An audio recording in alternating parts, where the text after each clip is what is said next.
ಟ್ರಸ್ಟ್ನ ಸಹಕಾರದಲ್ಲಿ ರಾಜ್ಯ ಮಟ್ಟದ ಕ್ರಿಕೆಟ್ ಟೂರ್ನಿಮೆಂಟನ್ನು ಚಿಕ್ಕಬಳ್ಳಾಪುರದ ಸರ್ವಿ ಕ್ರೀಡಾಂಗಣದಲ್ಲಿ ಹಮ್ಮಿಕೊಂಡಿದ್ದಾರೆ.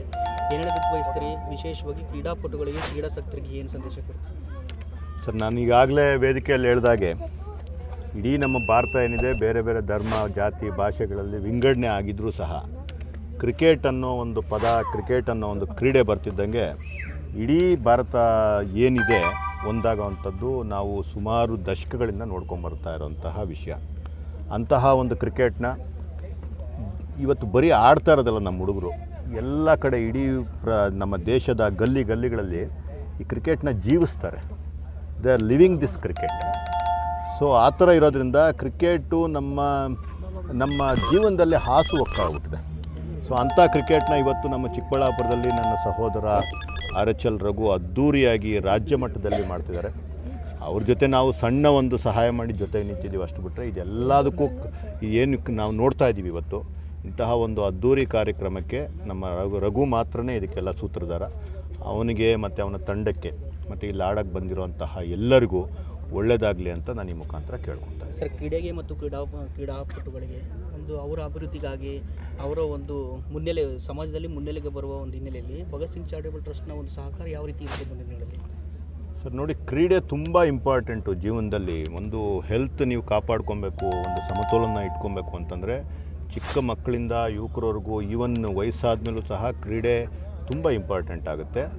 ಎಲ್ಲೋ ಹೋಗಿ ಎಕ್ಸಸೈಸ್ ಮಾಡೋದು, ಏನೋ ಯೋಗ ಮಾಡೋದು, ಏನೋ ಜಿಮ್ ಮಾಡೋದಕ್ಕಿಂತ ನೀವು ಆಟ ಆಡಿಬಿಟ್ರೆ ಅದು ಎಲ್ಲಿ ನಿಮಗೆ ಅಲ್ಲಿ ಜಿಮ್ಮಲ್ಲಿ ಮತ್ತು ಯೋಗದಲ್ಲೆಲ್ಲ ಏನು ಸಿಗುತ್ತೆ ಅದರಷ್ಟೇ ನಿಮಗೆ ರಿಸಲ್ಟು, ಆರೋಗ್ಯವನ್ನು ಕಾಪಾಡ್ಕೊಳೋ ಅಂತಹ ಕೆಲಸ ಈ ಕ್ರೀಡೆಗಳಿಂದ ಆಗುತ್ತೆ. ಅದು ಕ್ರಿಕೆಟ್ ಮಾತ್ರ ಆಗಬೇಕು ಅಂತಿಲ್ಲ. ನಮ್ಮದು ಗ್ರಾಮೀಣ ಕ್ರೀಡೆಗಳಾದ ಖೋ ಇರ್ಬೋದು, ಕಬಡ್ಡಿ ಇರ್ಬೋದು, ಅಥವಾ ಬೇರೆ ಕ್ರೀಡೆಗಳಾದ ಫುಟ್ಬಾಲು, ಹಾಕಿ ಏನೇ ಆಡಿದ್ರೂ ಅವ್ರನ್ನ ಪ್ರೋತ್ಸಾಹ ಅಂತ ಮಾಡೋವಂಥ ಕೆಲಸ ಸಮಾಜದಲ್ಲಿ ನಿಂತಿರೋ ನಮ್ಮಂಥವರೆಲ್ಲರೂ ಮಾಡಬೇಕು. ಕ್ರೀಡೆ ಬರೀ ದೇಹಕ್ಕೆ ಮಾತ್ರ ಅಲ್ಲ, ಮನಸ್ಸಿಗೂ ಸಹ ಒಂದು ಆರೋಗ್ಯವನ್ನು ಕೊಡುವಂತಹ ಕೆಲಸ ಮಾಡುತ್ತೆ. ಸೊ ಅದಕ್ಕೋಸ್ಕರ ಕ್ರೀಡೆ ತುಂಬ ಇಂಪಾರ್ಟೆಂಟು.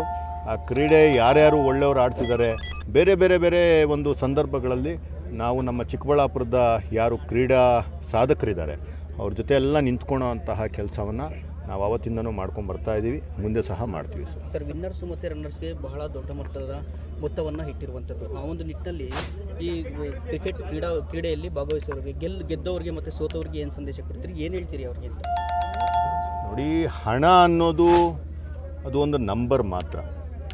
ನೀವು ಕ್ರಿಕೆಟ್ನಲ್ಲಿ ಆಡಬೇಕು, ಗೆಲ್ಲೋದು ಎರಡನೇ ವಿಷಯ. ಆಡಬೇಕು, ಎಂಜಾಯ್ ಮಾಡಬೇಕು ಗೇಮ್ನ. ಮತ್ತು ನಂಬರ್ಸು ಅನ್ನೋದು ಒಂದು ಅಟ್ರಾಕ್ಷನ್ಗೆ, ಮತ್ತು ದೂರದಿಂದ ಬರ್ತಾರೆ. ಈಗ ಕೇರಳದಿಂದ ಕೂಡ ಬಂದಿರೋಂತಹ ತಂಡಗಳಿದೆ. ಈಗ ಕೇರಳದೇ ಒಂದು ತಂಡ 2 ಲಕ್ಷ ರೂಪಾಯಿ ಏನೋ ಗೆಲ್ತು ಅಂತ ಇಟ್ಕೊಳ್ಳಿ, ಪಾಪ ಅವ್ರಿಗೆ ಬಂದೋಗೋದಕ್ಕೇ ಸುಮಾರು ಖರ್ಚಾಗುತ್ತೆ. ಇಲ್ಲಿ ಹಣ ದೊಡ್ಡ ವಿಷಯ ಆಗೋದಿಲ್ಲ. ಮತ್ತು ಈ ಯುವಕರಾಗಿರೋದ್ರಿಂದ ಆ ಥರದ್ದು ಏನಾದರೂ ಹಣದ ಒಂದು ಗೆದ್ದಾಗ ಅದನ್ನು ಸದ್ವಿನಿಯೋಗ ಮಾಡಿ, ಅದಕ್ಕೋಸ್ಕರ ಅದರಿಂದ ಬೇರೆ ದಾರಿಗಳು ಇಡೋದು ಬೇಡ. ಈ ಹಣ ಅನ್ನೋದು ಜಸ್ಟ್ ಒಂದು, ನಾನು ಆವಾಗಲೇ ಹೇಳ್ದಂಗೆ, ನಂಬರ್ ಅಷ್ಟೇ. ಅದು ನಿಮಗೆ ಒಂದು ಗೌರವಪೂರ್ವಕವಾಗಿ ಕೊಡ್ತಾ ಇರೋಂತಹ ಒಂದು ಬಹುಮಾನ. ಅದನ್ನು ಸದ್ವಿನಿಯೋಗ ಮಾಡಿ ಅಂತ ಮಾತ್ರ ನಾನು ಹೇಳೋಕ್ಕೆ ಇಷ್ಟಪಡ್ತೀನಿ. ಎಷ್ಟು ತಂಡಗಳು ನನಗೆ ಗೊತ್ತಿರೋ 24 ತಂಡಗಳು